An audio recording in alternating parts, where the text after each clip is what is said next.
Chapter 5. Nazi parachutes attack America and get shot down over the Flint water by Captain Byron Watson and his flamethrower of death. Byron got caught lighting matches again, and it looked like this time Mama was going to do what she always said she would. That's when Joetta turned on the tears and cried and begged so much that Mama let him off.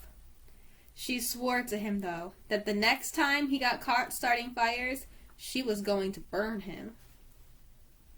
She told us that same sad old story about how when she was a little girl, her house caught on fire, and for 2 years after that, she and her brothers had to wear clothes that smelled like smoke.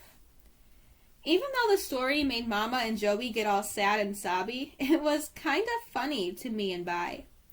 We'd heard it so many times that Byron even gave it the name.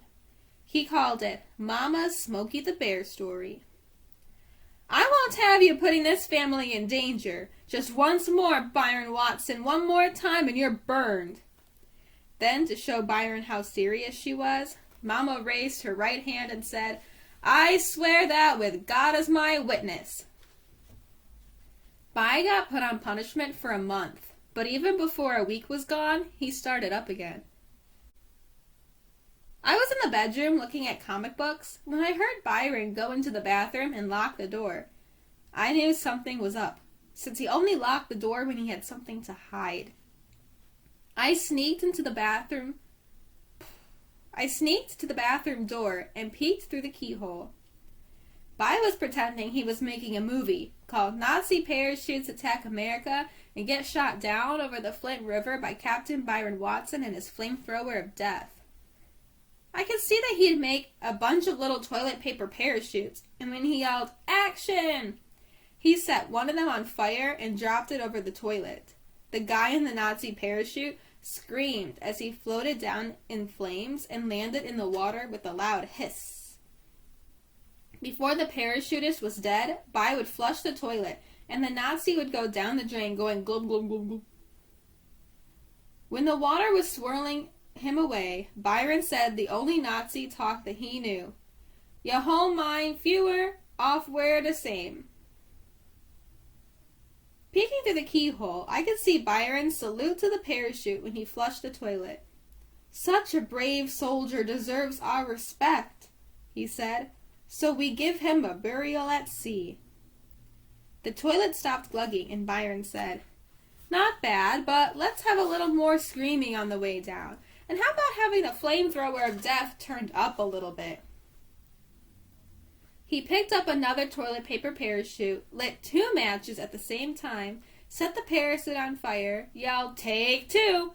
and sent the next Nazi screaming into the toilet. Byron was on take 7 when Mama finally wondered why the toilet was being flushed so much and came upstairs to see what was going on. The hole upstairs smelled like a giant match, and she knew something was fishy even before she got to the top step. She moved so quick and quiet that I still had my eyeball in the keyhole when she stepped into the hallway. I looked up and there she was. "Mama, I knew I was going to get it for not turning Byron in, but before I could say anything else, Mama pushed me out of the way and hit the bathroom door with her shoulder like Elliot Ness, the cop on that Untouchables TV show. The door jumped out of her way and banged into the bathtub. Byron turned around and screamed. Nazi number 7 hit the water with a hiss. Byron threw his hands up in the air and said, "Mama, Mama snatched Byron's neck and stopped just to pick up the matches that Byron had dropped. She dragged him all the way down the stairs. I could see that Mama had forgotten all about me, so I followed right behind. As he went down, Vi's feet touched the steps only 1 or 2 times. He looked like one of those ballerinas that just dance on the tips of their toes. Mama had her hand around his throat like it was a baseball glove, and she was holding him up in the air. I never knew that Mama was so strong. They danced into the living room, and Joey started looking nervous. She ran over and huddled up next to me. Mama's eyes got slitty with the eyeballs shooting around from side to side. It was almost too scary to watch, but I kept looking since I knew there was going to be some real big action this time. Joey grabbed a hold of my arm and said, "What's going on? What do you do?" She was starting to get jumpy because she'd never seen Mama so mad either. I felt kind of sorry for Byron because Mama hadn't let go of his neck, and even though he was a lot older, we could tell he was just as scared as me and Joetta. He kept pretending he was daddy cool, though, and the only way you could tell he was scared to death was by looking at his eyes. Mama kept her hand on Byron's neck and pushed him down on the couch and stood right in front of him. She opened the hand that hadn't been choking him and looked at the matches she picked up off the bathroom floor. While one hand had been strangling Byron, the other hand had been strangling the matches. The matches were soaking wet because whenever Mama got scared or nervous or mad, her hands got real sweaty and disgusting. Mama's voice got strange, hissing like a snake. "Joetta, go out to the kitchen and bring me a book of matches." "But Mommy," Joey said, starting to get all sobby. "Joetta, do what I told you." "Mommy, I can't." The tears really started coming, and Joey was squeezing my arm. "Joetta, go get those matches." "Please, Mommy, you won't do it again, will you, Byron? Promise Mommy you won't do it again." "Kenneth," she turned to me then, "go get some matches." This is what I was afraid of. If I didn't go get the matches, I was going to be in worse trouble than I already was with Mama. And if I did go get the matches, I knew Byron would kill me as soon as he got back from the hospital. "Mama, Move, young man!" "Mama, wait a minute. I can't move. Joey's got me by the arm, and if I move..." Mama pointed her finger at Byron and said, "Don't you move a muscle." We could all tell that Mama was super mad because she started talking in that real Southern-style accent. Byron nodded his head, and Mama let go of his throat and stormed into the kitchen. Old Mr. Cool still had great big bug eyes, and as soon as Mama's hand left his neck, his own hands came up and started choking him themselves. "Ooh, Byron, you better get out of here. Go down to Bubhead until Dad gets home. He's probably gonna whip you, but Mama's really gonna burn you," I told him. "Please, Byron, run, get out of here." Joey let go of my arm and ran over to Byron and tried to pull his fingers from around his throat. "Can't you tell? She's not playing." Joey kept pulling at his hand, but it looked like Byron was hypnotized and he wouldn't move. We all nearly jumped through the roof when the snake woman voice came back into the room and said, "Joetta, move away from him." Mama was carrying a piece of paper towel, a jar of Vaseline, and a Band-Aid in one hand, and a fresh, dry book of matches in the other. She wasn't even going to take him to the hospital. She was going to set him on fire, then patch him up right at home. Joey saw the Vaseline and went crazy. "Oh no, Mommy, let Daddy whip him, please, please." Joey began pulling her braids and stamping her feet up and down. "Please don't set him on fire." Her face was all wet and twisted up, and she looked like a real nut. It was hard to do, but I kind of felt sorry for Byron. Though not too sorry, because I knew he deserved whatever happened. First, because he had a chance to escape and didn't take it. And second, because he was being a bad influence on me. Nazi parachutes attack America and get shot down over the Flint River by Captain Byron Watson and his flamethrower of death looked like a real cool movie for me to make too. If Mama just gave Byron some stupid punishment, then maybe it would be worth it for me to flush some Nazis down the drain myself. But if you got set on fire for doing it, the movie wasn't worth making. So, while I felt sorry for Byron because of what was going to happen to him, I did want to see if Mama would keep her word. And I always wondered what part of him she'd burn. His face? His hair? Maybe she'd just scare him by setting his clothes on fire when he was in them. But if she was just going to set his clothes on fire, Why does she need Vaseline? I knew Mama was going for skin. Joetta, move away. Mama's voice still sounded strange.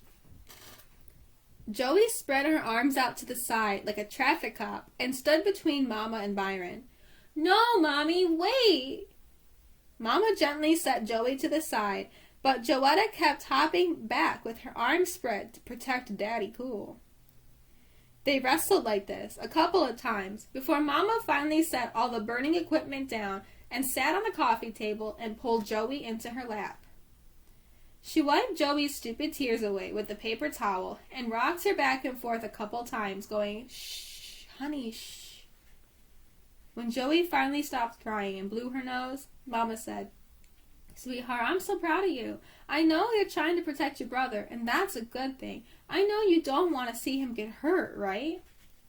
Joey sniffed and said, "No, Mommy." "But honey, some of the time Mama has to do things she doesn't want to do. Now, you really don't think I want to hurt Byron, do you?" Joey had to think about this. The matches and the first aid stuff and the crazy look Mama had in her eyes made it seem like hurting Byron was exactly what Mama wanted to do. After Joey didn't say anything, Mama had to answer the question herself. "No, dear, Mama doesn't want to hurt Byron. But I don't want you going to school smelling like smoke either. And I don't want to see you or Kenneth or Daddy or Blackie or Tiger or Flipper or Flapper get burned up either. And if that boy..." Mama's voice got strange again, and we all looked over at Byron, who was still being held on the couch by his own hands. "If that boy sets this house on fire with his nonsense, I don't know what I'm going to do." Mama's real voice was coming back. "So, Joetta, don't you see how Mama has to help Byron understand how dangerous and painful it can be? Don't you see we've tried everything and nothing seems to get through that rock head of his?" Joetta thought about her stupid cat and goldfish getting burned up and looked kind of hard over at Byron. "But look at him, Mommy. He's really scared this time. Maybe he won't." "Joetta, he's not that scared. Yet." Then Mama dropped the bomb on Joey. "Besides, don't you remember, sweetheart? Don't you remember that when this happened last week, I swore to God that if Byron did it again, I would burn him? What do you think? Do you think I should break my word to God?" Joey was at the age when you're real religious. She went to Sunday school 3 days a week. "Huh, honey? Should I break my word to God?" "No, Mommy," Joey said. Then she scrunched her face up like she was eating something sour and cried out, "Since you promised, I guess you gotta do it." She took a giant breath and sobbed, "Go ahead, burn him up." Joey climbed off Mama's lap, and Byron's eyes got bigger and bigger, but his traitor hands kept him pinned to the couch. "But please, Mommy, don't burn him too bad, okay? Please, please." Joey was starting up again. "Don't worry, sweetheart, I won't. I'm just going to burn his fingers enough so he won't be tempted by fire ever again."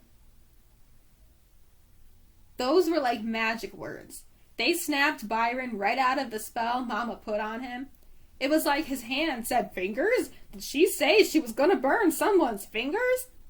Because when they found out it was them that were going to get burned, they let go of Byron's throat and joined the rest of his body in deciding to wait at butt heads until Dad got home. Byron was fast. Mama was faster. He didn't even make it out of the living room before Mama tackled him. Mama sure is a good athlete. She sat on his chest and said, "Not this time, Busta. This time you pay." She said, "Busta." Byron squirmed around for a second and then did something I'd only seen him do a couple times before. He started crying. Mama lit a match and grabbed Byron by the wrist and said, "Put your fingers out." I couldn't believe it. Byron's fingers popped right out. He was hypnotized all over again. Mama's horrible snake woman voice came out again and said, "If you ever The match got closer and closer to Byron's skinny brown finger. Play with, no, if you even look at. Byron's hand was shaking, and he was crying like a big baby, but his fingers still stayed out. Another match in this house. The match was getting closer and closer, and I knew Byron could feel the heat. I will personally, by myself. It was so close now that I thought I could hear the sweat on Byron's fingers getting turned into steam and going psst. I will burn not just one finger. I will burn your entire hand and then send you to juvenile home. Byron closed his eyes and screamed. Right when the fire was going to give him a good roasting, Joetta ran across the room and sounded like the little engine that thought it could. She blew the match out before it got him. She thought she missed, though, 'cause she stood there huffing and puffing and patooing at the match even after it went out. Byron's finger and the match were soaked with Joey's slob. Honey, we agreed, didn't we? Yes, Mommy. Joey looked down and said, But I thought you got him. Not yet, sweetheart, but I'm going to. 4 more times Mama lit a match, and 4 more times Joey patooed them out. Finally, Mama got sick of having slop all over her hands and gave up. That night, Byron had to deal with Dad. No picnic, but a lot better ending to his Nazi parachute movie than Captain Byron Watson gets captured and burned alive by the evil snake woman with his own flamethrower of death. Chapter 6. Swedish Creams and Welfare Cheese. Mama stuck her head into the living room and said, Byron, I want you and Kenny to go up to Mitchell's and get some milk, a loaf of bread, and a can of tomato paste for dinner. She waved a little piece of paper at us that had the grocery list written on it. How come Kenny can't go by himself? Byron, I want a half-gallon of milk, a loaf of bread, and a small can of tomato paste. If you asked Mama why you had to do something and she didn't feel like explaining, she just repeated herself. She was chopping up onions for spaghetti sauce, and I guess the tears made it so she didn't feel like talking. If you were stupid enough to ask your question again, there would be the loudest quiet in the world coming from Mama. If you went totally crazy and asked the question a 3rd time, you might as well tie yourself to a tree and say, ready, aim, fire. Byron got the message and jerked up off the couch and walked over to the TV and pushed the off knob. I knew this wasn't going to be a fun walk up to Mitchell's. We went into the kitchen. Give me the money. Just sign for it. Just what? Just tell Mr. Mitchell you want to sign for it. Mama kept whacking the onions. What, just go in there and tell Mr. Mitchell I want to sign for some food? Your daddy and me made all the arrangements last weekend, Byron. Mr. Mitchell will let us sign for groceries until payday. Lots of people do it. A half-gallon of milk, a loaf of bread, and a small can of tomato paste. Mama started chopping the onions a little harder. So I ain't got to give him no cash? Whack, whack, whack, whack, whack. All of a sudden, Byron's face jumped, like a bell went off in his head. Wait a minute, I know what this means. We on welfare, ain't we? I held my breath. If I found out we were on welfare, I was really gonna have to get ready to be teased. No, we're not on welfare. I can't believe it. You're really going to start serving welfare food in this house? You're really going to make me go embarrass myself by signing a welfare list for some groceries like a blanked peon? I guess Bai hadn't been counting how many times Mama had repeated herself. She smacked the knife on the kitchen counter and jumped right up in Bai's face. Listen here, Mr. High and Mighty, since you just gotta know, food is food. You have eaten welfare food in this house before, and if need be, you'll eat it again. Don't come playing that nonsense with me. I already told you. This is not welfare food. You got about 5 seconds to have that door hit you in the back. Kenny, move. Vi pouted and walked real fast up to Mitchell's, so I had to kind of run along to keep up with him. He didn't say anything while we got the stuff Mama wanted. He just snatched the things off the shelves. Then he dropped the bomb on me. You go get in line and hold our spot. I'm gonna look at some comics for a minute. When you get up to the register, I'll come and tell him how we gonna pay. Aw, man. I knew what that meant. Vi figured out a way to not get embarrassed. He was gonna hide until after I signed for the groceries. I was gonna be the one who got embarrassed. I couldn't argue or anything, so now it was me who was pouting. Byron disappeared around the comic book rack. Hi, Kenny. Hi, Mr. Mitchell. This all you want? Uh-huh. He took the groceries and rang them up on the cash register. That's $1.23. I saw Vi's head come peeking around the comics. This has gotta go on that welfare list, I said kind of quiet. Mr. Mitchell twisted his face up. On the what? I said real low so only Mr. Mitchell could hear. We just found out we got put on welfare, and we gotta sign this food up on the welfare list. Byron's head disappeared again. Mr. Mitchell laughed. Kenny, this isn't a welfare list. It just means your daddy's gonna pay all at once instead of a few times every week. Really? Mr. Mitchell reached under the counter and opened up a little brown box. He pulled out a bunch of yellow cards, and I could see Watson was written on the top of one of them. He wrote $1.23 on the first line and said, "Sign here," then pointed to a spot next to the $1.23. I wrote, "Kenneth Watson," and gave him back the pen. That's it? That's it. He put the groceries in a brown paper bag and handed them to me. See ya, Mr. Mitchell. The second I walked out of the store, Byron was next to me, and he was in a lot better mood. Man, I can't believe it. We just had a chance to get a bag full of free food, and all we took was some stupid milk, a loaf of bread, and a can of tomato sauce? Byron's good mood started getting to me, too. He was smiling and even put his arm around my shoulders as we walked. I couldn't help myself. It felt so grown up to have Vi walking with me like that. I started laughing right along with him. His mood was so much better that he even took the bag of groceries from me. Most of the time, when Mama made us go to Mitchell's, Byron would make me carry the bags from the store right up to the front porch. Then he'd take them from me, so Mama would think he'd carried them the whole way. But now, he started carrying them 4 blocks away from home. This is just too much. All you gotta do is sign that stupid card and that old fool Mitchell will give you what you want. Too much. Now that Vi was happy, I had 2 questions I wanted to ask him. First, he'd said a word that I'd never heard before, and since he said it in front of Mama, I knew it wasn't cussing. As he walked home with his arm around my shoulder, I thought I might get a real answer from him. Byron, what's a peon?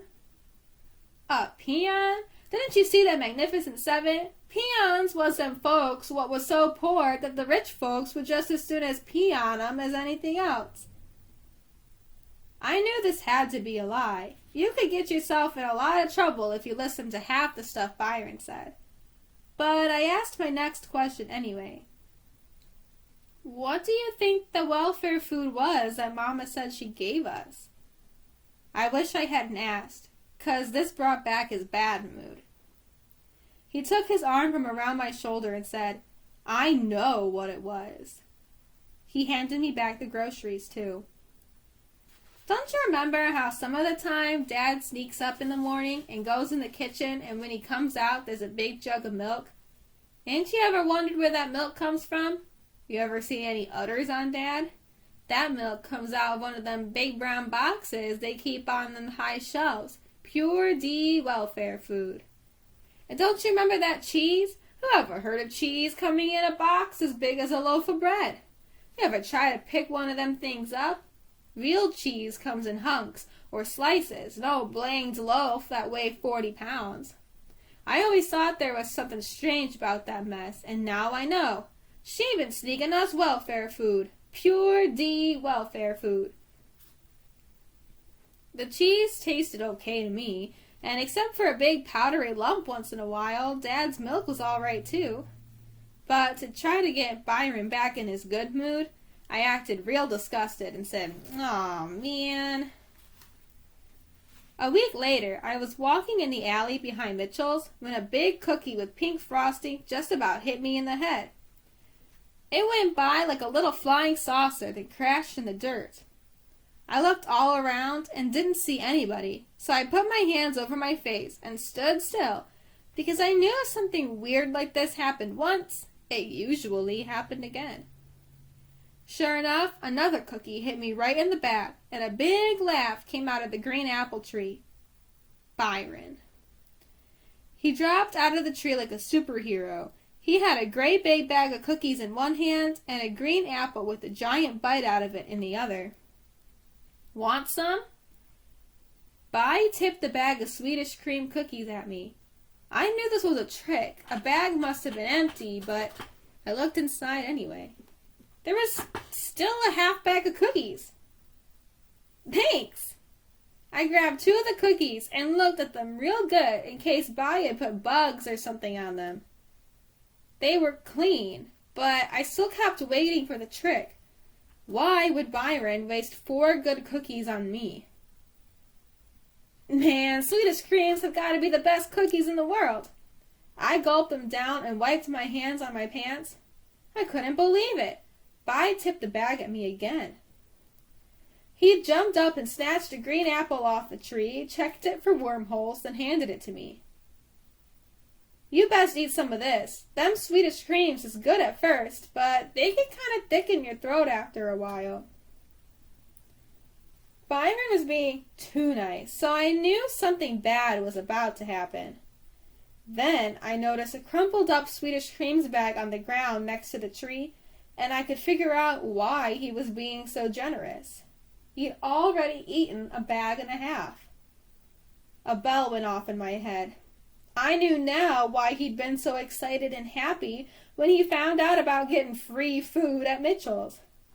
Bai was signing up for stuff that Mama and Dad didn't even know about. It was like he read my mind, because I was just about to say, "Ooh, bye," when he stopped being friendly and crossed his eyes at me and said, "Don't even think about it, Poindexter. You ate 2 of them yourself, so quit wasting my cookies and just shut up and enjoy what's left." He tipped the bag at me again. He had me. I couldn't tell on him, or else I'd be in just as much trouble as he would. I took another one. Bai went over to the green apple tree and slid his back against it until he was sitting down. I did the same thing right next to him, and we sat together munching. I wasn't used to being this friendly with Byron, so I guess I was kind of nervous and didn't really know what we should talk about. Bai was just sitting there, chomping down on apples, so I tried to think of what him and Buphead would talk about when they sat down like this. Finally I said, "So Bai, how about you and me do a little cussing?" He twisted his face and said, "I thought I told you, jive little ass, to shut the hell up and enjoy the damn cookies. Now do it." I got a huge smile. This was a perfect day. But like always, Bai ruined it. "Look!" He pointed up at a telephone wire where a big bird sat. The bird was about the size of a pigeon and was grayish-brown with long pointy tail hanging underneath it. Bai jumped up and said, "That's a mourning dove. They're the coolest birds in the world. Don't nothing shake them up." Bai threw a Swedish cream at it. The cookie zipped right by the bird's head, and all the bird did was raise its wings once and look behind it. He threw 3 more cookies at the bird, and it still didn't move. When Byron's 4th Swedish cookie left his hand, I knew that if the bird didn't move, he was going to get whacked. The cookie popped the bird smack jab in the chest. The bird's wings both stuck out to the side, and for a hot second, with its tail hanging down and its wings sticking out like that, it looked like the perfect small letter T stuck up on the telephone wire. Then, in slow motion, the bird leaned back and crashed to the dirt of the alley behind Mitchell's. I've been throwing rocks and things at birds since I was born, and had never even come close to hitting one. I'd seen a million people throw a million things at birds, and no one had ever really hit one, not even a pigeon. But now Bai had knocked a bird right out of the sky with a Swedish cream cookie. When I got to Byron, he had picked up the bird and was holding it in his hands. The bird's head drooped backward and was rolling from side to side, dead as a donut. "You got him! You got a bird!" Byron held the bird in one hand, and with his other one, gently brushed the pink frosting off the dove's chest. "You got him! I never seen a bird get..." I looked right at Bai, and his face was all twisted up, and his eyes were kind of shut. He dropped the bird, walked over to the green apple tree, and started throwing up. I stood there with my mouth open. I couldn't believe Byron was starting to cry. And I couldn't believe how much vomit a bag and a half of Swedish cream and some green apples could make. When it looked like he was done, I walked over and put my hand on his back. As soon as I touched him, he popped me in the arm. Hard. "Bai, what?" He picked up a rotten apple and threw it at me. "Get the hell out of here! What are you staring at? Them apples got me sick, you little cross-eyed punk! Get out of here!" Rotten apples started coming at me real hard and fast, so I left. It was hard to understand what was going on with Byron. Some of the time, if a genie came up and gave you 3 wishes, you wouldn't mind using all 3 of them to wish some real bad stuff on him. Not stupid things like that woman in the fairy tale when she wished her husband had a sausage on his nose either. I mean, stuff that would make Byron hurt so much that he'd have to think every day about how mean he is.